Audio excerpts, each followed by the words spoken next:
really, really nice to see so many of you joining here. The next 30 minutes, we're going to have a pitch session round presenting 9 early-stage technology-based startups from all around the world.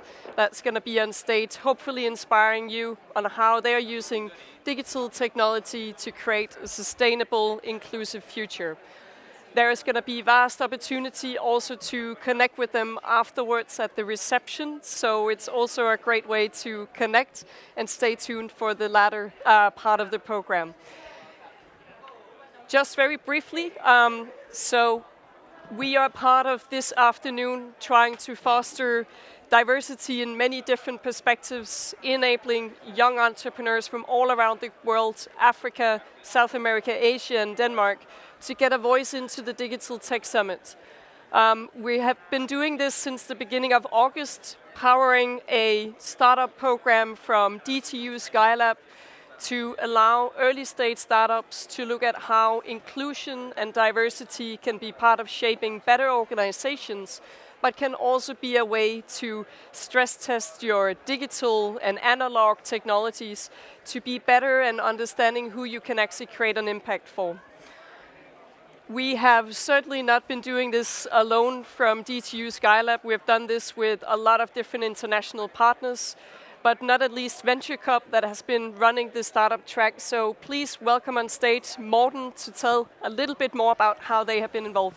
Please give him an applause and welcome to all of you. Thank you very much. Thank you. Thank you, Marie.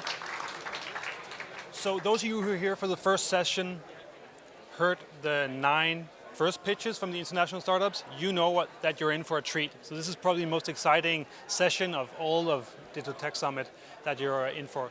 Venture Cup Denmark, we've been around for 27 years, helping startups primarily in Denmark. For the last 10 years, also internationally, helping international startups grow, find resources, and build network internationally.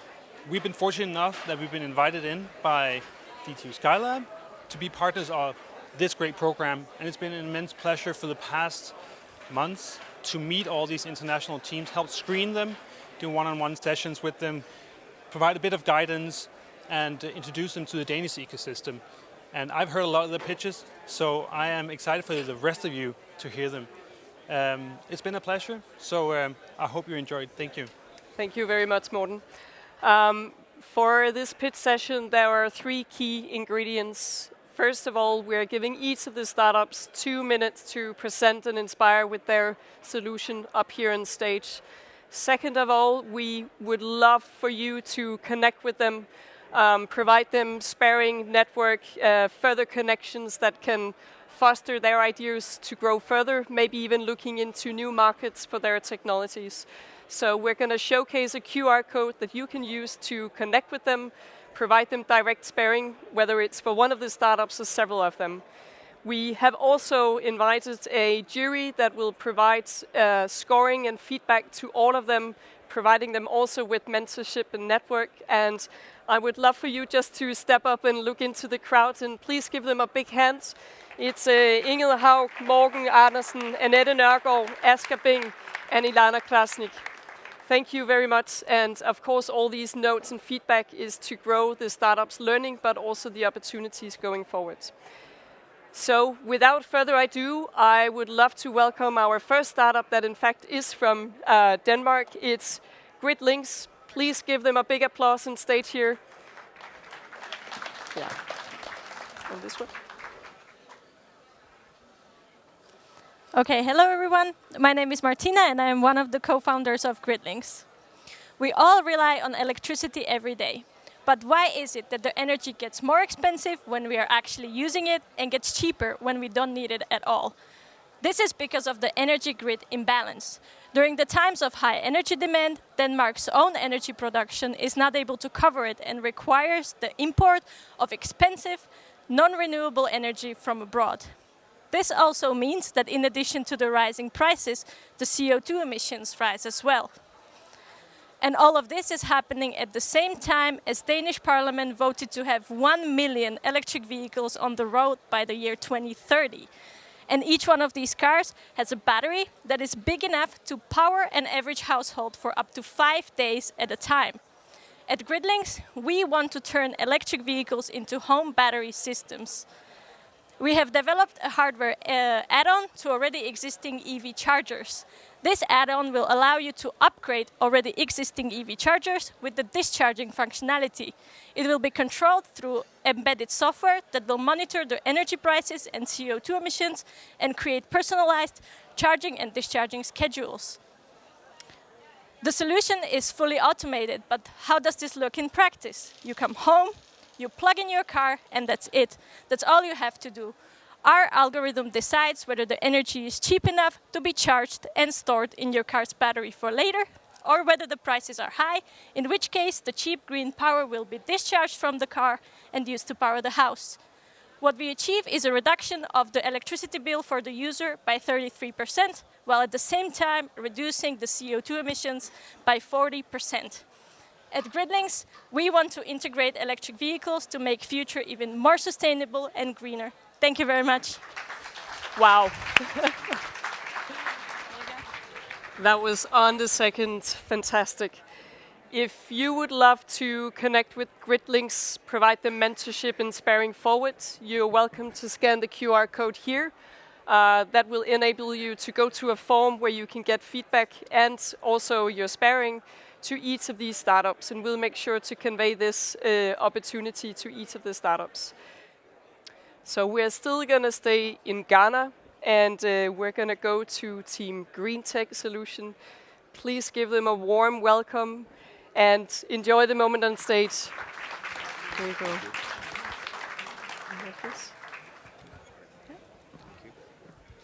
Hello everybody, I'm Christopher from Green Tech Solution and my partner Nana. We are from Green Tech Solution. Green Tech Solution is an agri-tech startup that is focused on providing precision solutions for farmers. We are more focused on small-scale farmers. In Ghana, over 30 million population of us, and then we have about 38.3% that are smallholder farmers. And these smallholder farmers have a lot of challenges. One of their challenges involve hard labor, and they are mostly not involved in technology development. This comes into a play where we come in, providing our system, that is water management system, that provides precision solutions for farmers. We couple this solution with a ultra-low drip irrigation that enables farmers to save water up to 50% without having to go and improve labor-intense practices. Our system is fully automated and is designed with the farmers. We don't just design the solution, but work with these farmers to design the solution. We have different type of systems, which we also have, if in case the farmers don't have reservoirs, this system also comes with reservoirs that help automate the system for these farmers.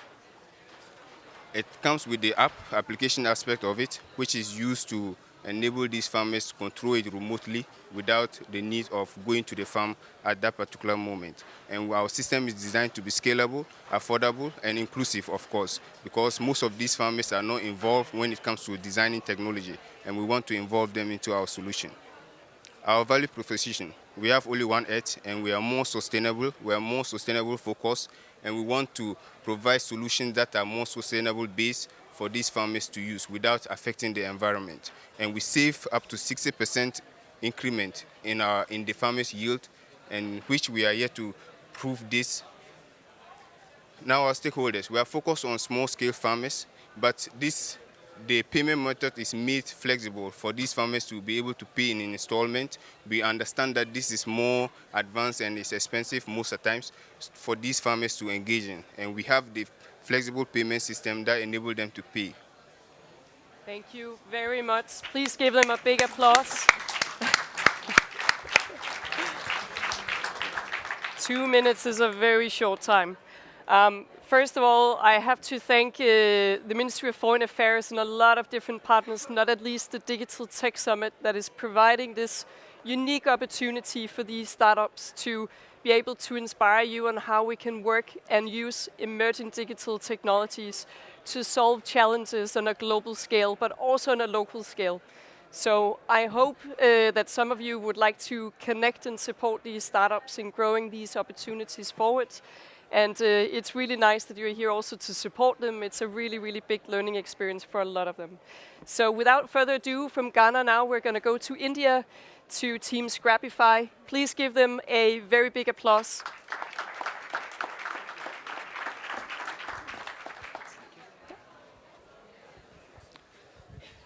Vanakkam. Good evening, everyone. We are Team Scrapify, and we are developing an AI-enabled autonomous water drone to clean water bodies. Do you know that more than 33 billion pounds of plastic enter ocean every year, and more than 100 million marine animals die because of plastic pollution alone? And algal bloom as well as oil spill also pose a huge threat to the marine environment. And the image you see here are the recent oil spill happened in my area. And this is the problem that we are trying to solve. And these are the ways in which it is being solved right now, and this is highly unsustainable, and this is not scientific at all. So this is our team which is trying to solve this problem, and I am Alaggu Pandiyaraja. I am the founder of this startup. I started my career as a software engineer with the Royal Bank of Scotland, and then I worked as a policy fellow for Government of India. And I also worked as a city innovation officer for Chennai Municipal Corporation for 2 years. During that time, I understood the severity of this problem, so I wanted to solve this, so that is why we started this startup. So this is the device actually. This is an autonomous water drone. What you have to do is you just have to put it in the water. So it can identify where the waste is, it will go collect and come back. It has the capacity of collecting 50 kilograms of waste every 10 to 15 minutes. And it uses ultrasonic technology to control algal bloom. And we also give oil skimmer as an attachment to clean oil spills. And we have applied for patent. It is at the design pending stage, and we have our final fabrications ready, and we have done 2 field trials. And this is not a this product cannot solve all the problem, but this is where we are starting, and we will be developing a lot of products further. And our market is basically municipal corporations, port authorities, and environmental organizations. We have designed this as a multi-purpose vehicle so that it can be used for disaster management purpose as well as for civil military purpose as well. And these are the grants that we have received right now, and these are our partners. And this is a global problem, and it needs global collaboration to solve it, and we need support of each and every one of you to solve this problem and save Mother Earth. Thank you. Thank you for the opportunity.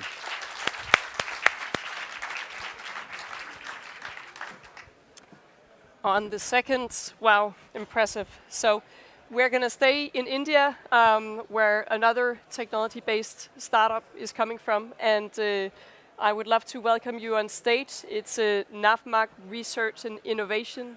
They have been through a very, very long funnel of applications in India. I believe there was more than 500 applicants to attend the Digital Tech Summit. And we're not only looking for, of course, presentation skills and great slides, but also the core of these technologies. How can we enable those to scale, but also benefit from a platform here at the Digital Tech Summit? So please give them a warm applause up here, Team Navmag.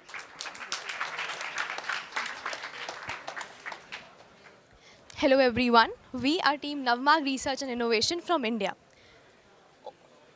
Over 230 million people worldwide are drinking water contaminated by arsenic, a heavy metal present in water, which leads to severe diseases such as skin lesions, keratosis, and even cancer.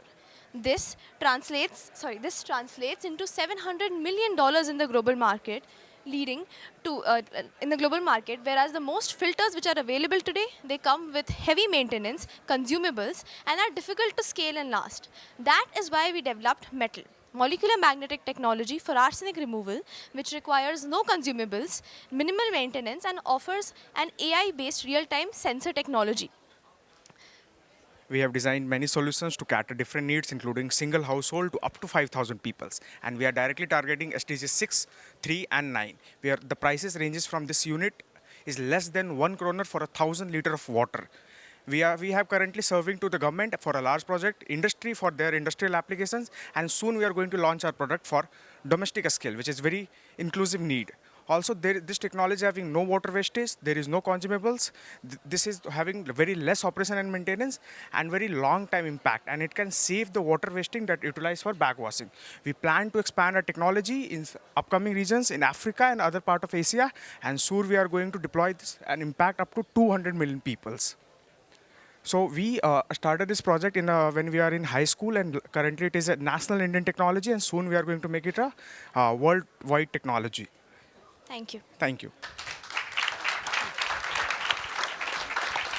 Thank you very much. Wow, you even had 5 seconds left.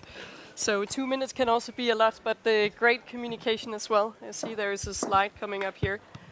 All right, so thanks of you that are joining now. We are halfway in a presentation here, creating a platform for early stage technology-based entrepreneurship startups to come from all around the world and be part of the Digital Tech Summit to showcase their digital technologies. I will scroll through some of these more detailed slides, and now I'm really excited to welcome the next startup up on stage. They are from Kenya, and they are Team Drone Crops. So please bring a warm welcome. This is to go forward. Yes. Visualize an ideal, food secure and sustainable world where we are able to leverage data to be able to optimize our agricultural efficiency. So as Drone Crops, we have leveraged our drone data and technology to be able again to optimize the farming experience of the Kenyan farmers. Over 60% of Kenyan farmers use conventional methods of farming, and this leads to unsustainable farming practices. And Drone Crops comes in with innovative solutions, again to be able to offer aerial imagery, precision mapping, and quality data insights that enable, again, to optimize that farming experience. We use this to automate and use different AI, again to reduce the different human error aspect, and again be able to optimize this agricultural efficiency in terms of crop and yields estimations. We do this via a hybrid B2B, B2C approach, where we are able, again, to incorporate farmers as a customers and other drone service providers to be able, again, to kind of form that ecosystem to be able to operate that farming efficiency. We have done some a couple of milestones where we have strategic partnerships in terms of inputs, where we are able even to develop standard operating procedures, again, for the same, and also in terms of the global alignment of achieving this. In terms of our growth plan from the drone fleets, again, to be able to cover the newly open markets in terms of East African market and also the Kenyan market as a whole. And our team, from the CEO to our advisor, is responsible, again, for our future expansions and where we are as a team at the moment. So thank you, and hopefully you get to join us for the same. Thank you.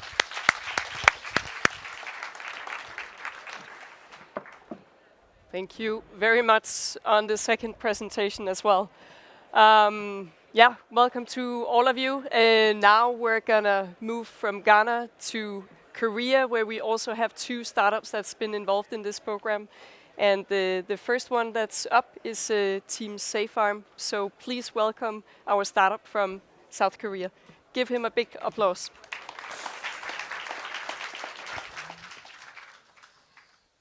Oh, hello. I'm from SafeFarm from South Korea. And what we do is we are making satellite images to making a farming guide with an AI.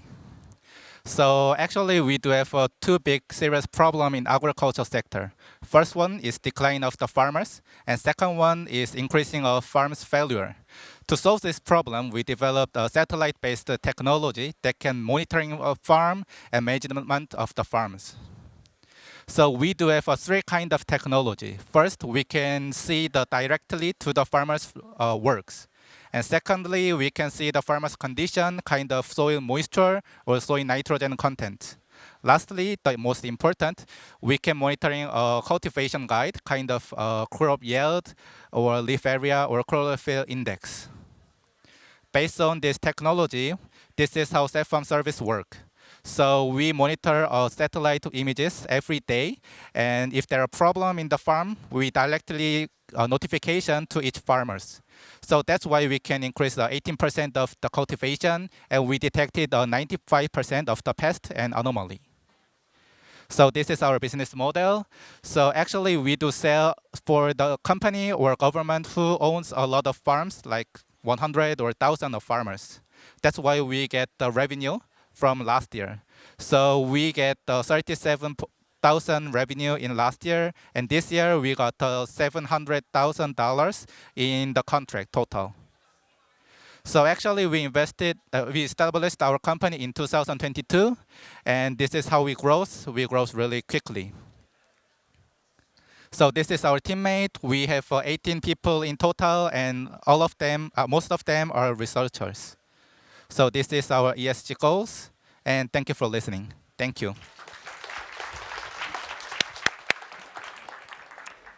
Thank you very much. And if you're interested to connect with SafeArm or any of the other startups, then you're very welcome to scan this QR code to connect with them. Maybe you know an initiative that they should be aware of in the scale of Nordics that could be interesting for them in terms of sparing and feedback as well. From startups presenting innovation and digital technology with a climate impact, now we're going to move into a few startups that are also setting focus on social communal impact. And the first one is also from Korea, and this is the startup called Line 3. So please give a big hand to Line 3.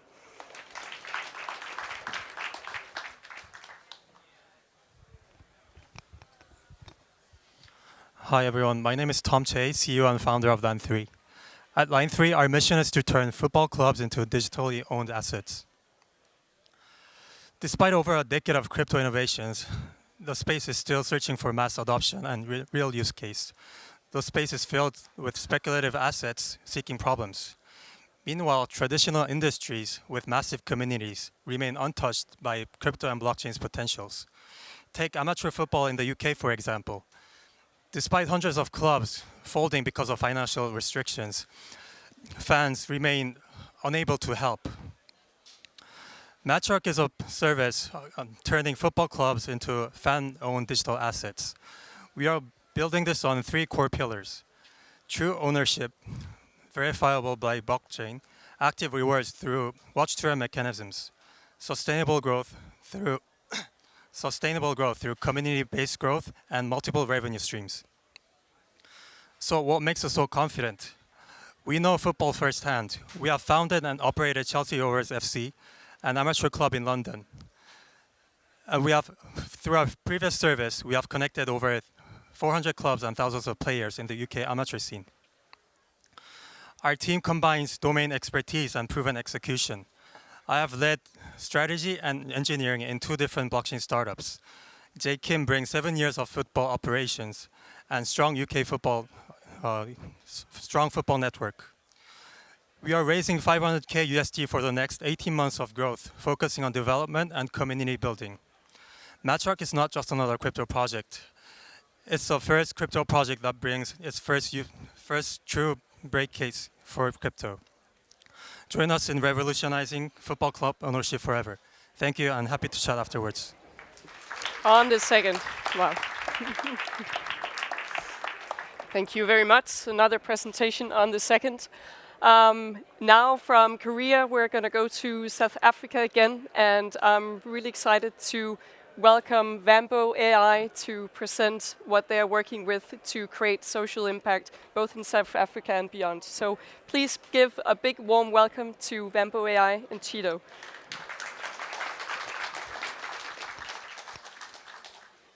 Sanbonani Dumelang. My name is Chida from South Africa, and I am presenting Vambo AI, a solution that is building multilingual generative AI tools to foster inclusion in Africa. I had to repeat grade 4 despite being one of the top achievers in my maths class because I was not proficient in English, the language of instruction. This is a problem across the continent. 95% of African languages lack digital presence today, and this is an issue in the 4th Industrial Revolution. Things that are done on a daily basis like teaching, learning, business, and searching are not optimized for African languages, the same way they're optimized in other economies like Denmark, China, and the US. So we built Vambo AI, a platform that is trained to understand over 44 African languages, and our main features are translation, transcription, content creation, and localization. We're doing this in partnership with NVIDIA, AWS, and open source partners. We've got over 44 African languages, which are listed above, including global languages like Dutch, German, Mandarin, and more. And they represent these regions in Africa. Our top 10 languages that we've managed to activate and commercialize represent over 400 million people across the continent. Our business model is B2B, and we serve multinationals that are looking to expand onto the continent through translation and localization, and developers that are building solutions that need to scale to other geographies on the continent. So far, we've had over 14,000 users. Our team consists of people based in Kenya and South Africa and advisors within our core pillars of our organization. With our bootstrap budget, we were able to build this platform for 44 languages for translation, and we've secured equity-free grants from Mastercard Foundation and NBA. With additional funding, we'll be able to bring additional features such as voice recognition, hire more technical talent, and ensure that we can expand across the continent and beyond to represent low-resource languages. Thank you for listening, and I hope you join this journey as we unlock access to the next billion people in Africa.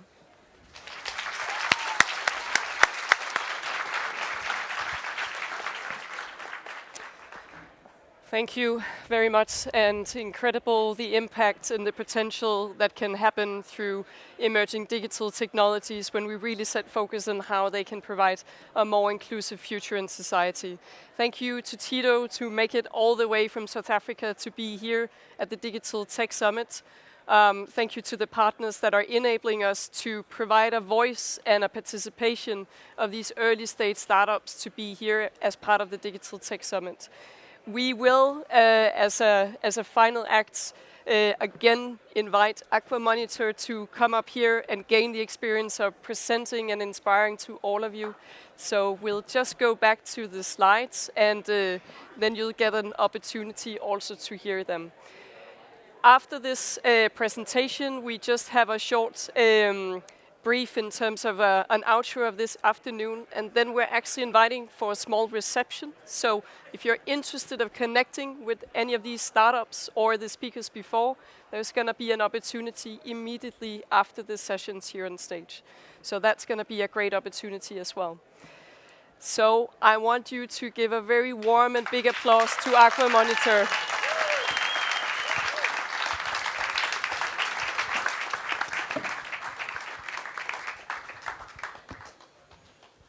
Ghana consumes 1.2 million metric tons of fish annually, but our local markets provide about half of this, so we import the rest.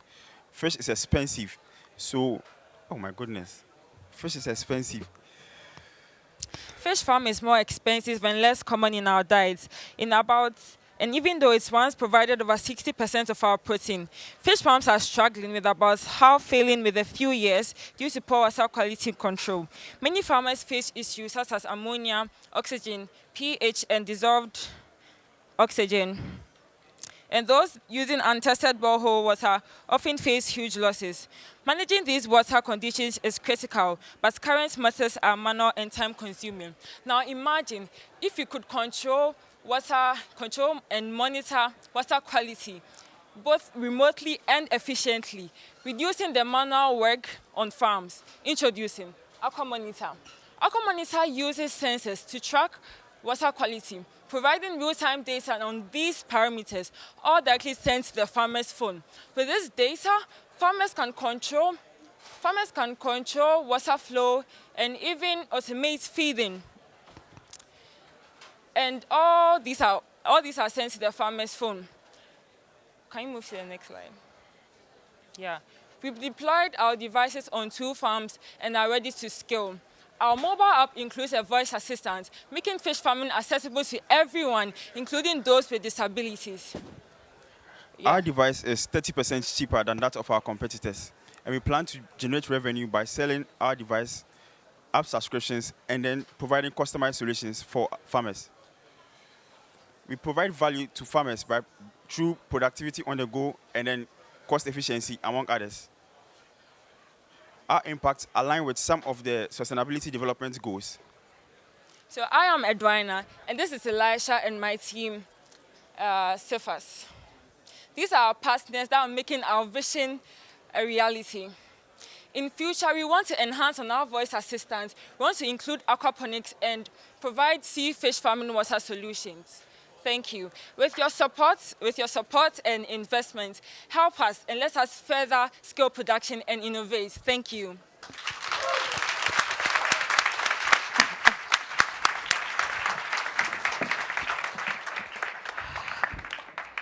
Thank you very much, and thank you for listening in to these 9 startups. There is vast opportunity to connect with them just in a short while after we will have the wrap-up session. But thank you to Digital Tech Summit, and thank to all of you to listen in. I hope some of you will be eager to connect and support them further. I will give the word over to Jeanette again to close up the afternoon. I hope these startups has inspired you on what impact can we create with digital technology, who are these innovators, and how can we also scale across continents. So thanks a lot, and please give them a warm hand for all their efforts. Well, before I say anything else, do you know what? I think every single one of those companies was absolutely so impressive, and I know so much about traveling to another geography, having to pitch in somewhere where you don't understand the environment, the language, the culture, whatever. So let's just give them all another round of applause, because I think that was really, really impressive, and to Marie for moderating the pitches. So I'm going to round off at the end with some actions. So we'll leave the best to last, and we'll have some drinks, and we have a networking reception over there. And you know what? Someone's got to pay for the party, right? And the people who paid for the party at the end are from Ida. So we owe them a little bit of attention. So please welcome Connie, and huge thank you for sponsoring the networking reception. Thank you. And thank you very much for this afternoon. And there might be something coming up. You'll figure it out. Okay.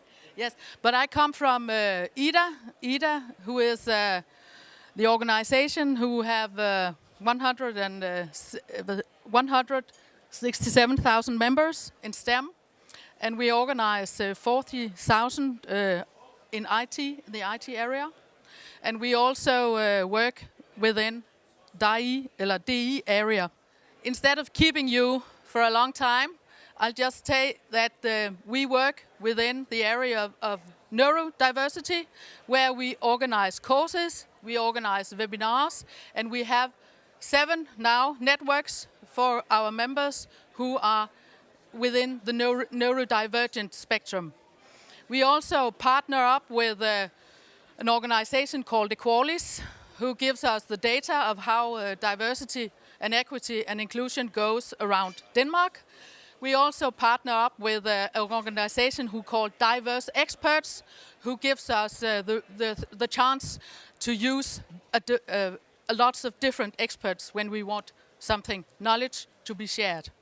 And we also work within the technology area, where we have a huge fast track project, which is covering the education of 4 groups, which is women who have a migrant and refugee background, and we have also a group who are divergent, who get education in cyber security, and seniors, and people who are unemployed. So there are quite a lot of diverse people attention to this work. And we organize debates, and we also take care of the Pride Week, where we organize also technology and bias and things like that. So everybody who got the idea of what we could work with are very welcome to give us a hint. So I think I will say thank you, and hope we will have a nice afternoon. So I'll give this. Thank you. Thank you, Connie. And like I said, someone's got to pay for the party, so you're very lucky. There's a party happening over there in a couple of minutes, so some lovely networking drinks. And just before we round off, I hope this is working. Yes, this one is working. I just want to share some actions with you, right? Because talk is good, but action is much better, right? And I think when we saw the startups demonstrating that it's not about your color, race, background, gender, it's about solving real problem with technology. And we heard the panel, I think, who really opened up and actually shared some very personal experiences as to why it's really important not to look at people and judge the book by its cover, but actually say, look, wait till this person opens his or her mouth, to really hear what they bring to the table. That's really important. So when I think about all of this stuff, this is, as I say, all about the action. So in Tech Nordic Advocates, so I talked about this earlier. So we have a global network, and from some of the pictures, actually, we have Tech India Advocates that happens to be run by Af, who was talking earlier on, and who also sits on my board. So we can put some numbers to all of this. But more importantly than that, the real action is in the programs that we have. So on the female founder side, we run Europe's only truly international female tech founder growth program, which started in Denmark here back in 21, and across the Nordics we've helped over 600 female founders launch, grow, scale, raise capital for and expand technology companies internationally. Earlier this year, which is why we're having this event, we launched our Beyond Gender Diversity program. We have run a number of different initiatives, a competition selecting beyond gender diverse companies to come and pitch with us at London Stock Exchange in June, which we're going to be doing again next year. So there's a whole bunch of things going on, and early 25 we will be launching the same program as we've done for the female founders for a much wider group of diverse founders. So there's loads to look forward to. You can scan the QR codes, and of course you can email us and find out loads more. The team is here, I'll be here, and in the networking drink, so you can come and talk to us. And a case in point, which I've been reminding a couple of times, is there's a segment that we don't tend to include too much, and that's the people with functional impairment or in some way, shape or form. Actually, the latest data tell us that 27% of EU population over the age of 16 have some form of disability classified as. I don't like this word actually, but that's what the terminology is. And you know what? We need those people to help us understand those challenges that they face and come up with the right kind of solutions, yeah? So that's another dimension to the whole thing. Just imagine if we could unlock all that potential and the kind of solutions that we could help bring to the table. So that's really important. The other thing we have, which is for everybody, whatever gender, race, background, and not attached to our diversity program, is all our international market access programs, which we run across Tech Nordic Advocates, across the Nordics, across the UK where we originate, and across Canada and the US. We get US government funding. Some of these programs work closely with the embassies. So if you're a startup, scale up, whatever you are, and you want to expand to other countries, we are the party for that, because we are truly global. And then we have a whole lot of events coming up, right? So this is one of them. So we have our partnership with Salesforce. So we have an event focused on B2B SaaS companies on the 12th of November. So you can sign up to that. It's all on our website, technordicadvocates.org. We have Women's Entrepreneurship Day event on the 15th of November in Pakhus 11 here. So we are, as I said earlier, Nordic Baltic ambassador for the Women's Entrepreneurship Day organization headquartered in New York. So that's on the 15th. Then we are at Slush together with UNICEF, bringing together female founders from Global North, that is us, with Global South, which is the emerging market female founder program that UNICEF invests in. So we work very closely to try and bring the two parts of the globe together. The Slush, we have London Stock Exchange coming to Stockholm, and we have our annual female founder pitch competition in Helsinki, together with a bunch of partners sponsored by Google in December. So lots of events across the Nordics and internationally that are all on the website. And of course, you can join our community, become a member, we can help you. You can scan the QR code as well. I'll leave that for a couple of seconds so you can see that. You can come and find me on LinkedIn. Sophie is our press and media advisor. Lena and Maria are here somewhere. They're probably setting up with the reception. So I think probably without much further ado, I'd like to thank you all for coming. So we have some drinks, as you know. But what I also really want to say is what a pleasure it has been to work with DTU and Digital Tech Summit, and of course Ida and NextGen around the whole pitches. It's been wonderful to partner with the other organizations to bring this event to the table as part of Digital Tech Summit. So thank you very much for that. And I hope you've all found it useful, productive, interesting, provoked some thought and action. So thank you for us, and see you at the drinks in a minute, just right over there. Thank you.